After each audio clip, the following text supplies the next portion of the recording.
இந்த ஒட்டுமொத்த கிரிக்கெட் உலகத்திற்கே பாடமாக அமைந்த நேற்றைய T20 மேட்ச் உலக நாடுகளுக்கு ஆசானாக மாறிய இந்திய அணி குவியும் பாராட்டு மலைகள். அதாவது இந்தியா மற்றும் இங்கிலாந்து அணிகளுக்கு எதிரான இரண்டாவது T20 மேட்ச் நேற்றைய தினம் நடைபெற்றது.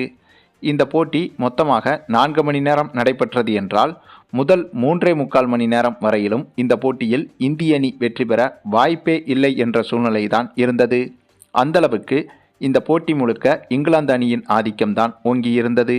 ஆமாங்க, இந்த போட்டி தொடங்கி முதலில் பேட்டிங் செய்த இங்கிலாந்து அணி சீரான இடைவெளியில் விக்கெட்டுகளை இழந்தாலும் 20 ஓவர்கள் முடிவில் 165 ரன்கள் எடுத்திருந்தது. மேலும் நேற்று நடைபெற்ற இந்த மேட்ச் சென்னை சேப்பாக்கம் மைதானத்தில் தான் நடைபெற்றது. வழக்கமாக இந்த மைதானம் பேட்டிங்கிற்கு சாதகமாக இருந்தாலும் கூட நேற்றைய தினமோ இந்த பிச்சின் தன்மை என்பது பந்து வீச்சுக்கு சாதகமாக இருந்தது. இதனால் இங்கிலாந்து அணி எடுத்த இந்த 165 ரன்கள் என்ற இலக்கு என்பது இந்திய அணிக்கு கடினமான இலக்கு என்றே சொல்லப்பட்டது. மேலும் எதிர்பார்த்தது போல சேசிங்கில் களமிறங்கிய இந்திய அணி ஆரம்பம் முதலே விக்கெட்டுகளை மளமளவென இழந்தது. இதனால் இந்த போட்டியில் இந்திய அணியின் தோல்வி பாதி போட்டியிலேயே உறுதியானது. ஏனென்றால் திலக் வர்மாவை தவிர மற்ற அனைத்து நட்சத்திர பேட்ஸ்மேன்களும் சொற்ப ரன்களில் அவுட்டாகி பெவிலியன் திரும்ப, ஆனால் மற்றொரு புறமோ திலக் வர்மா மட்டுமே நிதானமாக ஆடிக்கொண்டிருந்தார். பின்னர் ஒரு கட்டத்தில் இந்திய ரசிகர்கள் நம்பிக்கை இழந்து இந்திய அணியின் தோல்வியை ஏற்றுக்கொள்ள மனதளவில் தயாராகிவிட்டனர். அப்போது திடீரென நம்ம தமிழக வீரர் வாஷிங்டன் சுந்தர் களமிறங்கி அடுத்தடுத்து சிக்சர்கள் பவுண்டரிகள் என விளாசி செத்துப்போன இந்திய அணியின் வெற்றியை மீண்டும் உயிர் கொடுத்து எழுப்பியிருந்தார். இதனால் வாஷிங்டன் சுந்தரின் அதிரடி ஆட்டத்திற்கு பிறகு இந்திய அணிக்கு லேசாக வெற்றி வாய்ப்பு எட்டி பார்த்தது.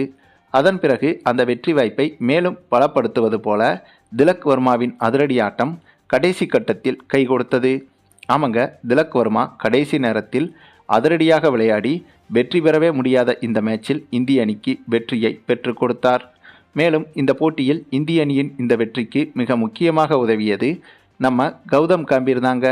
ஏனென்றால் இந்த போட்டியின் ஒரு கட்டத்தில் இந்திய அணி பேட்டிங் செய்து கொண்டிருந்த போது அதிரடியாக விளையாடுவதா அல்லது விக்கெட்டை காப்பாற்றுவதா என்ற குழப்பத்தில் இருந்தனர் இந்திய பேட்ஸ்மேன்கள்.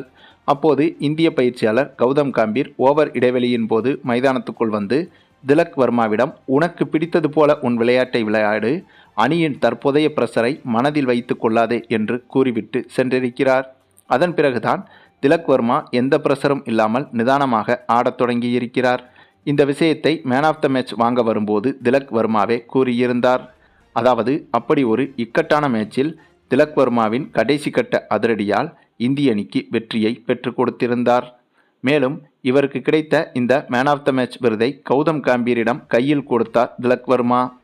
அதாவது என்னதான் தன்னால் இந்திய அணி வெற்றி பெற்றாலும் கூட அந்த வெற்றியை தான் மட்டுமே எடுத்துக்கொள்ளாமல் அதற்கு பாதை காட்டிய பயிற்சியாளருக்கும் அந்த வெற்றியில் பங்குண்டு என்பதை வெளி உலகத்திற்கு தெரிவது போல திலக் வர்மா நடந்து கொண்ட இந்த செயல் தற்போது உலக அளவில் பாராட்டுகளை பெற்று வருகிறது.